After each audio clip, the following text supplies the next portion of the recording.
We continue the Shir, Arizal and Sichos HaRan. We're up to Seif Kuf Nun Gimel, paragraph 153. This deals with reference to Likutei Moharan, the Arizal Sefer, Likutei Moharan Tanina, the second part, second volume, Torah, chapter Ayin Ches. Here, Rosenfeld explains the story behind that Torah, behind that lesson that Menachem taught. In order to understand, let's first delve into Menachem's words. So let's first learn a piece of Likutei Moharan tonight, and then we'll understand what the Rosenfeld is referring to in this paragraph in reference to that Torah. Menachem says in Likutei Moharan that there are times when the tzadik emes himself, which means the tzadik who is the holiest individual in the world, and in most cases, practically all cases, the most learned tzadik, the greatest lamdan in the world, yet there are times when he conducts himself in a manner that is very simple, the same as an ordinary layman. When he speaks simple words rather than very advanced, high, deep words of Torah, secrets of Torah, and when a person who observes closely will not see anything unusual from the tzadik emes. You don't see him studying Torah at that moment, you don't see him doing something that's very sacred. There are such times when he becomes a ish poshet, simple person, like a layman. Now, to explain this, why, how come, Menachem says, Da means that I'm stating a fact. This is axiomatic. It is a fact dictated so in heaven, and as is known, Menachem's Da means this is dictated so in the Olam HaAtzilus. This is direct from Olam HaAtzilus, the top level of heaven, the heaven that is above the throne of Hashem. This fact that the life that exists is the Torah.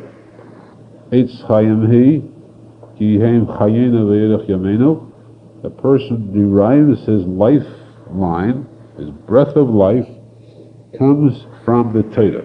The origin and source of life is from the Torah. Without the Torah, there is no life. Without the Torah, a person cannot live. So since that is the lifeline, let us say that is the oxygen supply. If one cuts off the oxygen supply, and death, chas v'sholom, is imminent. In that case then, the kasha is, how is it possible for a person to abstain from the study of Torah even for a moment? One moment should be enough to kill the person. How is it possible for any person to stop learning Torah at any given time? Now, it is also impossible for a person to learn Torah constantly, because even the biggest lamdan, the most learned tzadik, the greatest tzadik, the holiest person, as long as he's in his physical form and he's compelled to perform certain physical acts, whether it's eating or sleeping or doing something physically, or he must stop the study of Torah for a period of time, whether it's long or short, but there must be times during the day, during the night, during his lifetime, when he must stop the study of Torah. In that case, how does this tzaddik derive his life? How does he live during those moments when he's not studying Torah? At the same time, the kasha is also obvious. That's the tzadik emes. That's the biggest lamdan. So that's the great sages who study Torah throughout the entire day and night, practically. Even they must stop. How do they live? How about those people who are simple, who don't spend all day long in the study of Torah? What gives them life? How do they continue to live if they are not studying Torah? And more so, how about those people who are very simple-minded, practically illiterate, who cannot study Torah. Even if they tried, they don't know how to learn.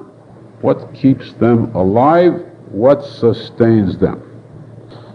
This is a big kasha, big question. Arizal brings up. Arizal answers again, da. No. Axiomatically, the factual answer is that at that time, when a tzadik stops, pauses for those moments, the study of Torah, he derives his life from what? From derech eretz. Derech eretz means the derech li'eretz Yisrael, from that road, that path, that way that leads to Eretz Yisrael, that road that leads to Eretz Yisrael, that is the lifeline of this tzaddik at that time. So when he stops the study of Torah, he needs this life-giving oxygen. He gets it from this road to Eretz Yisrael. And hence, all those simple-minded people, or all those simpler people who do not study Torah all day, who spend a lot of time away from the study of Torah, or practically most of the time, or some of them all of the time, where do they get their life from? They get their life from this tzaddik, who's receiving this special life from the road to Eretz Yisrael. He transfers this life to them and sustains them. Which means, therefore, that the majority of the world, practically the whole world, receives their life from this one tzaddik who's drawing life from the road to Eretz Yisrael. All this sounds very mysterious. Arizal says, now we'll explain that, we'll bring it down to a level we can understand. Arizal says that what is meant by this road, this path to Eretz Yisrael? Before the Torah was given, the Torah was given in the time of Moshe Rabbeinu. Now that means that there were generations prior to that, and the Torah was not handed down to the world. Since the Torah is the life of this world, the whole world itself, not just people, but heaven and earth cannot exist without the Torah. The Gemara brings a posek which says, "My brisi, if not for my Torah, Shemayim ukeshmaros le'samdiya." There cannot be the heavens and earth. The rules of heaven and earth existing would have to disintegrate. They would have to disappear. Heaven and earth and everything in it could not exist without the Torah itself. That keeps them, that maintains them. So, Adam Arishon was the first generation. Noach was the 10th. Avraham Avinu was the 20th. Yitzchak, Yaakov, Levi, Kohos, Amram, and Moshe Rabbeinu. So you have 26 generations till the Torah was given. 26 generations without Torah. How did these 26 generations exist? The answer is, the Gemara says that there are, in chapter, Kapitel Kuf Lamed Vov in Tehillim, there is Halel Hagodo. We say it every Shabbos morning. There's a list of Kili Elam Chasdai. That chapter contains 26 lines. Kili Elam Chasdai. Li Elam, the world exists Chasdai through the chesed, the kindness of Hashem. Why 26 lines? 26 times? This is how Hashem sustained the 26 generations, with his chesed, with his kindness. What kind of a kindness is that called? Chesed shel chinam. A kindness that is free. It's unpaid for. Nobody paid for it. Nobody had to serve time for it. Hashem gave it of his own goodness. He gave this chesed shel chinam to the world. He maintained the world with his kindness alone. There was no Torah given to the world yet. So the world existed for 26 generations with this chesed shel chinam, which is an itzer, a treasure that Hashem has. Hashem possesses a treasury filled with chesed shel chinam, this kindness. Hashem gave of this treasure to the world during those 26 generations. Once the Torah was given to the world, there was no need to have this chesed shochinam anymore, because now the world was maintained through the study of Torah. Now this treasury, special treasure in the treasury of Hashem, of kindness, chesed shochinam, free kindness, this is what the tzadik emes draws upon when he is not studying Torah. He draws from this treasury of chesed. Why? Because what then is that treasury for? That treasury is for the sake of the tzaddik who must, perforce, by physical law, abstain from the study of Torah for a certain period of time, for minutes or whatever time it is during the day. At that time, Hashem has a special chesed, this treasure of kindness. Hashem does not keep that treasure for the shoyim, for evil people who refuse to study the Torah, don't believe in it naturally. That treasure is made for this great tzaddik, the holiest of tzaddikim. For him the treasure is made, and therefore this tzaddik derives his life from that treasure. Now, what happened during those 26 generations? Let's go back to that for a moment. Then there was no Torah. There was, of course, Torah for certain individuals, but it was not given officially to the world. So the world itself, all its inhabitants, aside from those few select people, lived because of this chesed shochinam, this treasury. Those generations are called derech eretz kodmo laTorah.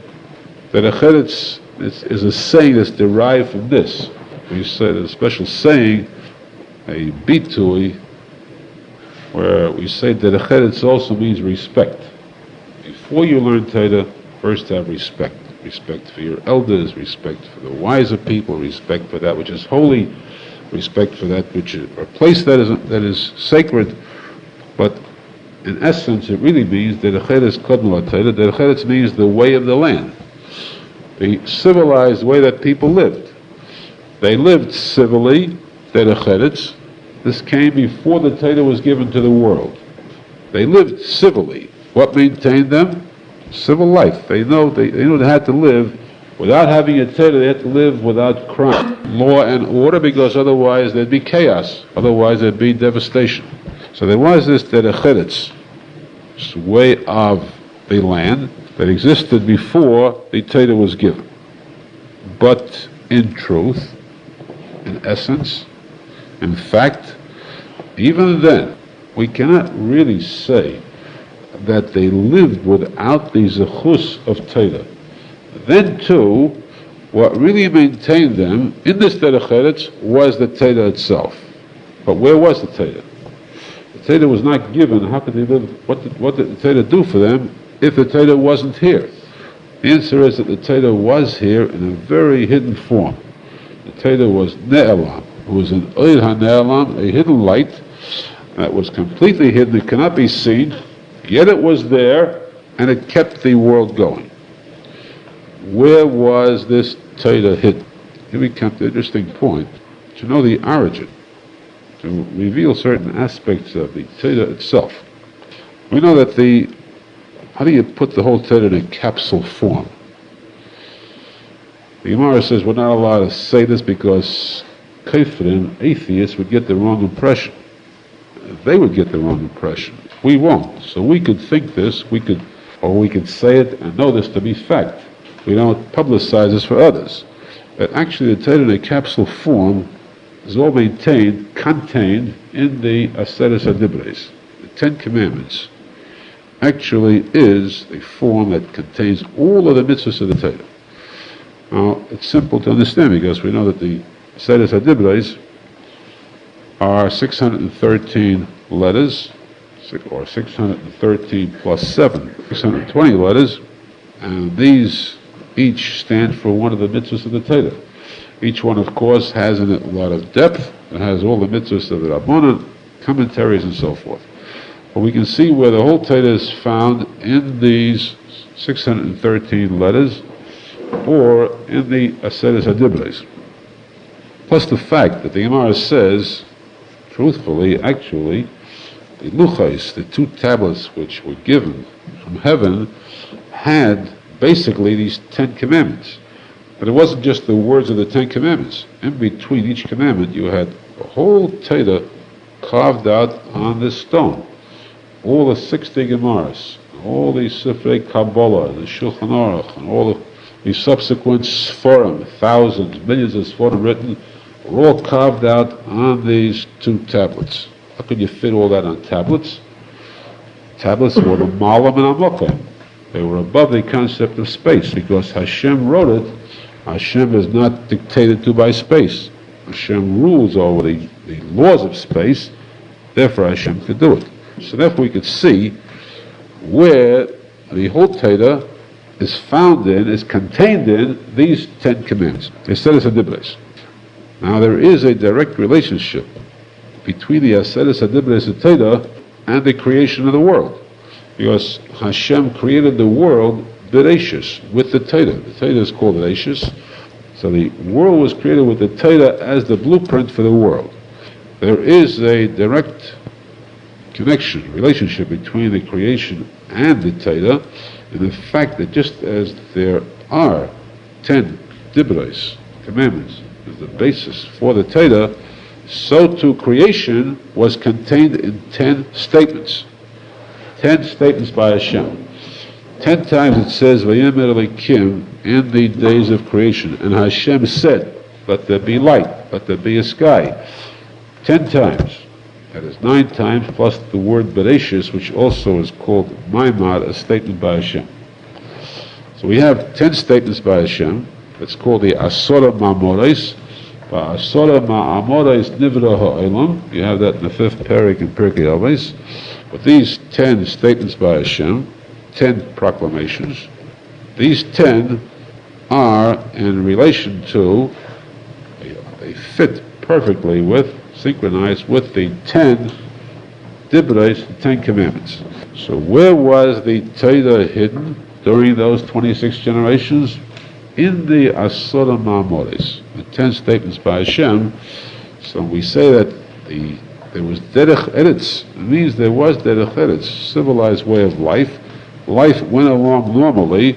Person went chopping wood, building, selling, drawing water from a well, planting fields. In this work, in this derech eretz, the way of ordinary public life, there was contained, hidden the Torah itself, which sustained the world. Now, the 10 ma'amores, the 10 sayings by Hashem, this the Chazal say, Asher Kodesh brings, tzadikim and Kohanim say, that what is the reason why the Torah itself starts with Bereshis? What is Torah? Torah means mitzvahs, commands of Hashem, perform mitzvahs. So why should Hashem start the Torah, which is made for the sake of mitzvahs, start with Bereshis, the story of creation? Why not start with a mitzvah? Command, keep the Shabbos. The first word of the Torah should be, observe the Shabbos, because that's the most important mitzvah. Or the first mitzvah in the Torah, get married and have children. Why start with Bereshis, Bora Lekim, Hashem created the world? Why is that starting? Why did the Torah start with that, which is not really a mitzvah? Answer is, because of the fact that Hashem started the Torah with that to show that who is the master and creator and owner of the world? Hashem. Hashem created the world. Hashem owns the world. And therefore, Hashem has the power and the legal right to give His world to whomever He wants. Whenever Hashem wants, He gives that world to. So this is the posek koyach ma'asav higid li amai. Koyach ma'asav, the power of Hashem's deeds, actions. Hashem told to the Jews in the first posek in the Torah. Koyach is 28. 28 letters of the first posek in the Torah. Why those 28 letters first? To teach us the koyach ma'asav, the power of Hashem who created the world, and therefore let the world know that Hashem owns the world and Eretz Yisrael belongs to Hashem. Whoever Hashem wants to give it to, He can give it to, and no nation or United Nations can object to the act of Hashem, who is the legal owner. So when Hashem said, I give Eretz Yisrael to the Jews, Eretz Yisrael, it's the land of the Jews, Hashem has a right to take it from the Goyim who are living there only because Hashem allowed them to live for that short period of time. Hashem lets them live on His property for a short time. It's mine, you now leave, I give it to whomever I want. That's the case of the Jews.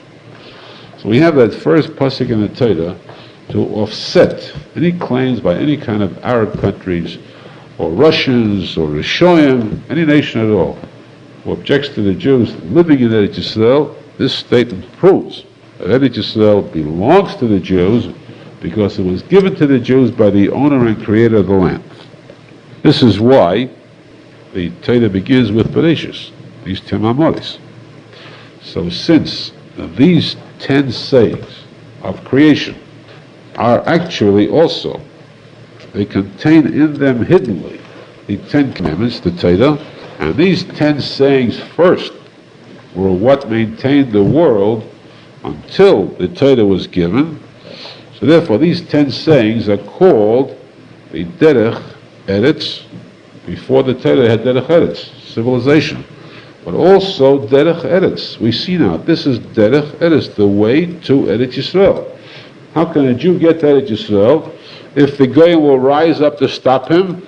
This is the way. These 10 sayings by Hashem. Bereshis Bar Elikim, V'em Elikim Hashem created.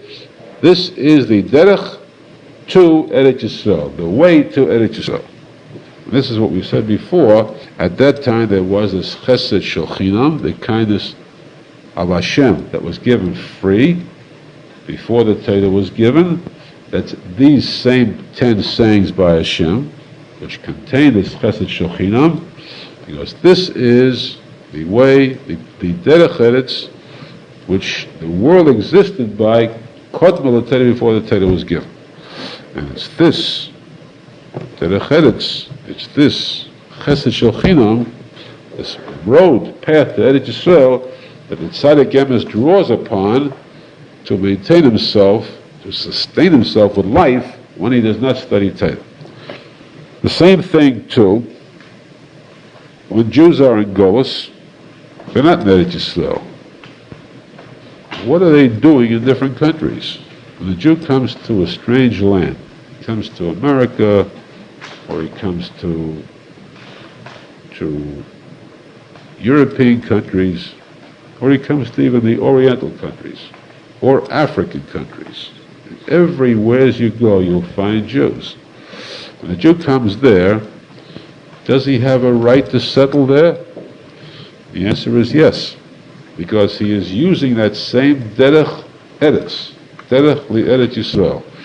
What is the derech li Eretz Yisrael? The fact that koyach ma'asav higid liyamai, the fact that Hashem created the world, Hashem gives it to whomever He wants. When the Jew settles there, he actually, where he settles, he makes this place sacred. He makes the place holy, he sanctifies it through his mitzvahs and the study of Torah. Once he does that, he's utilizing the study of Torah, utilizing the 10 sayings of Hashem, the power of creation, to make this place belong to the Jews. So a Jew actually conquers. Everywhere he goes, he conquers that land and becomes the true owner because he now receives it from Hashem the Creator. Now this is what the tzadik emes draws upon, and that's why the tzadik emes is forced. He is forced. Why not allow a tzadik to live a life of pure spiritual life alone, without anything physical? It's necessary to have the tzadik emes drop from the spiritual temporarily, to go into the physical, so that he could live with this chesed shel chinam, to draw upon this special treasure of kindness, not so much for himself, but to be able to take this and to feed, to nourish those who do not study Torah, those who need life, to keep them alive. He is the only one that can do it. This too is the tefillah of Moshe Rabbeinu. Moshe Rabbeinu said, "V'eschanan el Hashem ba'is ha'ilema." I davened to Hashem at that time as follows: "Please Hashem, allow me to go to Yisrael." V'eschanan el Hashem. Eschanan means I pleaded. Chen, for kindness. I pleaded Hashem, give me that kindness that you have. Chesed Shochinam. Where does that kindness come from? Ba'is hahi lemad. That time. What time? That time. Way back, the beginning of time, lemad, saying, those sayings of Hashem. The 10 sayings of Hashem, those 10 sayings, from which comes forth the Chesed Shochinam, which is the Derech Eretz, the path that it Yisrael. This, Moshe Rabbeinu pleaded with Hashem, give me that path that it Yisrael. Allow me to get there. That's the true interpretation of that sentence. Again, this we see, the Tzaddik Emes asking for what rightfully is his. The Tzaddik Emes draws upon this treasury of kindness by Hashem. With this kindness of Hashem, he maintains himself, and he also gives of this chesed to the whole world who needs it because they're not studying Torah. He keeps them alive. What is the point of all of this? The Arizal says, now we get to the point. Keeping all this in mind, the point now is that everybody, we, people like us, simple people, better than us, simpler than we are, we know our shortcomings. Let's be honest, we have to learn Torah 24 hours a day in order to live. At least if we must perform certain physical acts, so it should be moments, less than 24 hours. In all honesty, we don't learn even half of 24 hours. We don't. Many of us don't learn even a tenth of 24 hours a day. Now, how can we afford to learn so little? What can we justify ourselves with? How can we say we deserve life if we're cutting off our lifeline? With what can we live? And yet, the fact is that we don't. Knowing this, we still do not study Torah. Some more and some less. There are some chosen few who sit in the kollel and learn many hours a day. And even they too will have to admit that there are hours that they don't, many hours. But the vast majority of people do not study Torah, or they do study to a very tiny extent.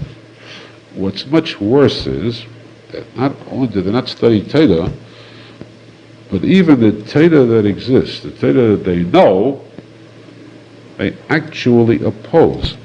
They actually transgress. They break the laws that are written in that Torah.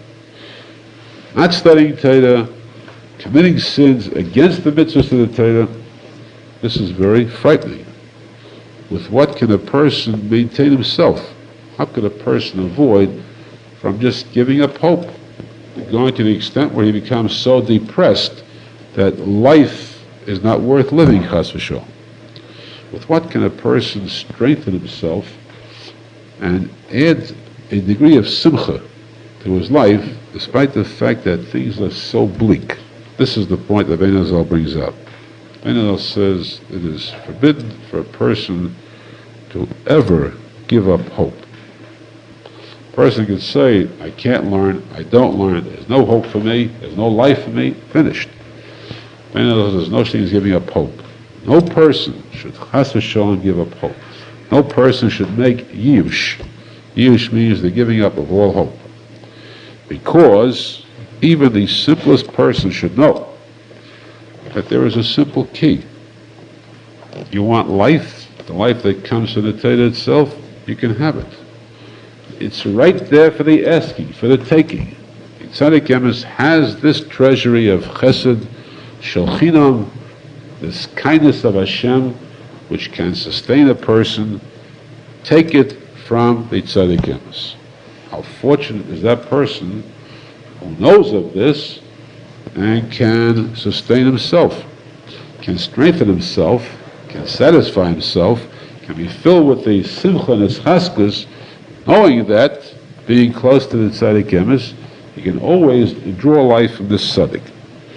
But of course, the main thing is that even that person who is so far, has descended so far into the abysmal depths of sin, crime, doubt, despair, no matter how far down he has gone, to the lowest level of Gehenna in his lifetime, that person too can strengthen himself and know that there is hope. There's absolutely hope for himself as well as for the greatest person on earth, because the tzadik emes gives of this chesed, this kindness, to every person, to the most simple person that exists. What then? One problem. A person must go out and seek. He must daven to Hashem. The lowest person must fill his tefillos with power, with tears, with pleading to Hashem, Hashem, bring me close to you, bring me close to the tzadik emes. Allow me to find the tzadik emes, to believe in him, and to hold on to him.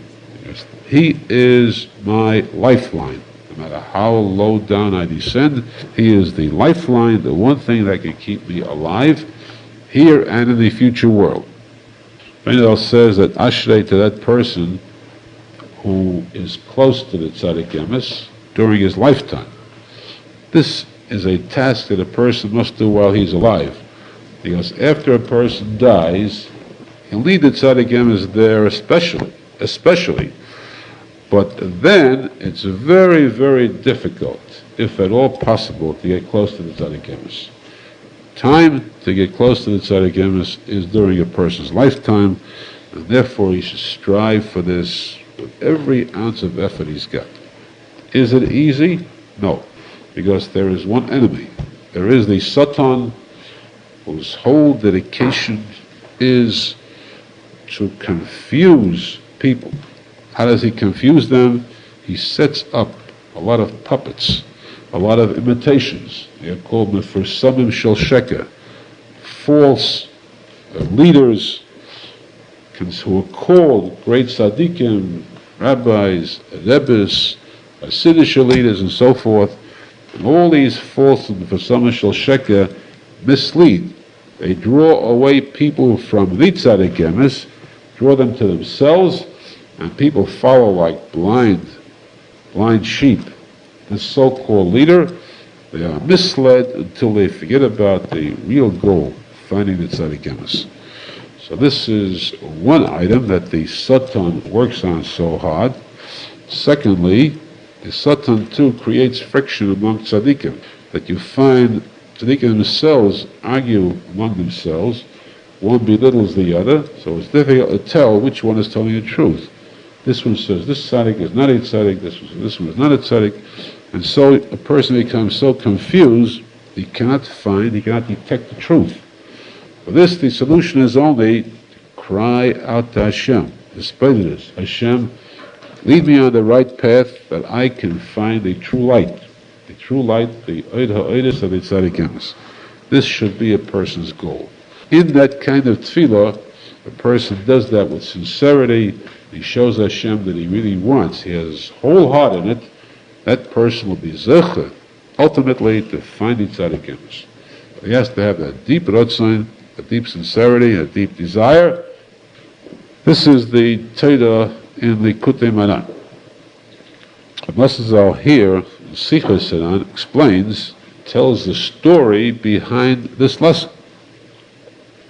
This Torah was told on Shabbos Nachamu, Shabbos after Tisha B'Av, just a few months before Rabbeinu Zal's Estalkus. At that time, Rabbeinu Zal had moved to his last home in Oman.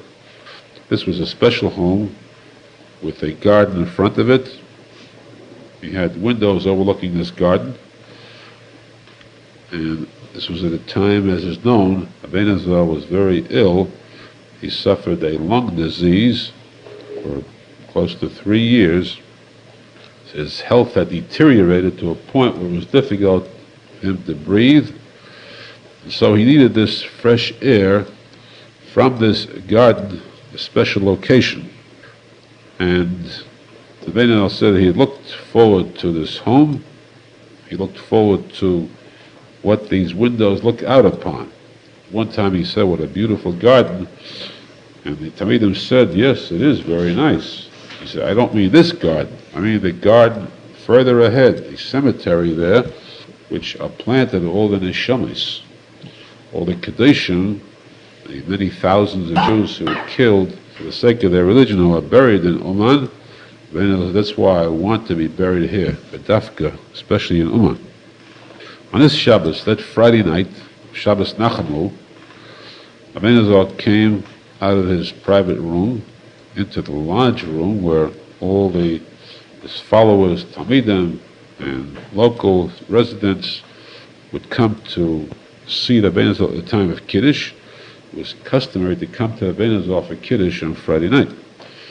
Arizal came out of that room, he made Kiddush, and after Kiddush, instead of going back to his private quarters, he sat down at the table there in front of all the people because he was so weak physically and so tired, he had to sit down to rest.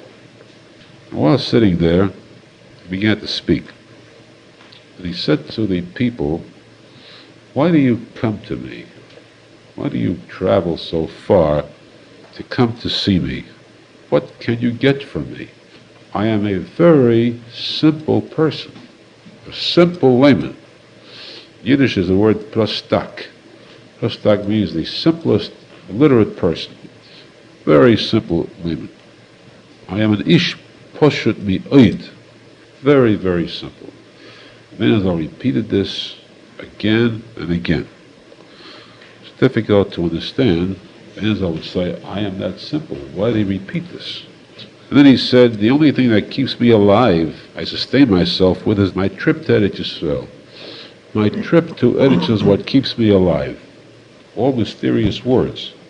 But if we look at what that whole Torah was, we can understand the meaning behind it. At this time, at this moment, Arizal started to enter into this topic more, and then he became very filled with simcha, and he said this whole Torah, Ayin Ches, the one we just spoke about. There he explained the whole topic about the tzadik emes becoming simple, and through the fact that he is an ish poshut, he draws upon his chesed shel chinam from this path to Eretz Yisrael, with which he then gives life to everyone. It was during this talk that Arizal cried out this immortal cry that remained eternally the key and motto of Rabbi Arizal's followers. Something that keeps us alive this very day. Rabbi Arizal cried out with all his might, with all his power at that time, all the strength he put into these words, and he said, Gewalt seit euch nicht miyayish. Ein shum yish ba'olam klal. Screamed out, do not give up hope. There is no such thing as giving up hope at all, ever. No matter where a person may be, no matter how low a person may be, a Jew is not allowed to give up hope. With such a cry coming from Arizal, meaning that I am here, you can rest, rely on me, I will support you, with such an assurance, how could any Jew who has the proper emunah ever again worry, ever again have a fear, ever again have a problem or a doubt in his mind? No matter what happens to him, if chas v'shalom a Jew commits the worst sin, he could fall way down, very lowest, the abyss, deepest point, the nadir, bottom point, and yet he has that simcha. I fell so far, look, there's a rope around my waist, and no matter how far down I am, the tzadik emes is still holding on to me. He'll pull me up. That simcha alone can bring a person right back up to the top. 1 second of tshuva, he finds himself at the top, the head. because of the fact that he is attached through the Samunah to the Tzadik Emes, knowing that there is no Yush. A person who does not have this iskashus, if he does something wrong, immediately he falls into despair and a depressed state of mind, and he gives up hope. To one who is zecher to this kind of emunah, there's no yish b'olam klal. A Jew is not allowed to ever dare to give up hope, no matter what happened. This was one of the most important lessons ever yet. As we said, this remained the Breslov motto, the motto of Rabbi Nachman, which Rabbi Nachman is most famous. Ein shum yish b'olam klal. Klal means absolutely at all. There is no yish, no giving up hope ever. Rabbi Nachman said this with a strong tone of voice, and he filled his Talmidim then with such a gratification, a satisfaction and happiness that this remained on, was bequeathed. People inherited it afterwards, one generation to the next. To this day, till Mashiach comes, we live with that motto, knowing that the Arizal's assurance continues to maintain us. And of course, the Yeshua of Hashem, or the Yeshua was that when Arizal said, I know nothing, I'm Ish Poshet, those words came forth, this tremendous Torah, this whole lesson that he said, and these words of assurance. At that time, Arizal was so filled with simcha, the simcha of knowing that he's fusing life into the world, into future generations, that he sang Azameh B'Shvochen, that's these midas of Friday night. He sang these midas before he went to wash for the meal. Benazar's custom was always to wash Hamaitzi first, and then sing Azameh B'Shvochen. At that time, that night he sang Azameh B'Shvochen first, before washing. It was very special. For that reason, there are many who have adopted that custom throughout. From then on, to sing Azameh B'Shvochen, those midas before going to wash, or meaning even before Kiddush. Before making Kiddush, before going to wash, they first sing that midas. There are different customs in that. Of course, it doesn't matter, it's not that important which one you take. They're all good. Just that it's good to know the background, that when you see those who sing it before Kiddush or before washing, there is a reason. This would be the origin for it. Now, Aharon said then, he stressed that the arriving at his great height, his great madrega, was only through posek. The fact that he considered himself a very simple person, he didn't delve into the depths, secrets to serve Hashem through secretive measures and through higher levels. Posek means simple. He davened like a regular person, with all his heart, the simplest person. He learned like the simplest person. He cried out to Hashem. He said, Tillim like the simplest person. And this is what made him arrive at his high madrega.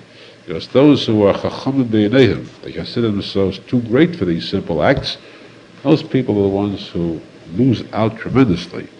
They cannot really arrive at a high madrega. Aharon said that he spoke to other tzadikim, also testified to the fact that their madrega was due to the fact that they served Hashem like little children. Children of Hashem, we don't know, we have no special chachma, no special wisdom. We serve Hashem in purity, in simplicity, and in sincerity. Aharon said too, that if he would have known how what a high madrega he could reach, that it's possible to get to such a high madrega, the wonder, the marvel of being so high, this possibility exists, he would have served Hashem. In one day, he would have done all the avodah that he did during a whole year. That's how he would have strived, put more effort into it. How can you put more effort than Aharon put? Which person could ever serve Hashem more than Aharon did? And yet Aharon said, I would have forced myself. I would have gone still further, so many hundreds of times more. I would have made in one day what I did in a year's time, knowing what a person, what a human being can reach. This is also a statement by a very simple statement to stress the part of pshitos. We should be zecher to be such pshutim, simple, people, serving Hashem, and with that simple, pure, truly pure emunah in the tzadik emes, in that Arizal who is the tzadik emes. Be close to the Arizal and draw our lifeline from there, which means chayim nitzchiyim, life here, life in Elam Haba, life forever. That schus we will live to see, becoming a Mashiach Tikuney, Amen, Amen.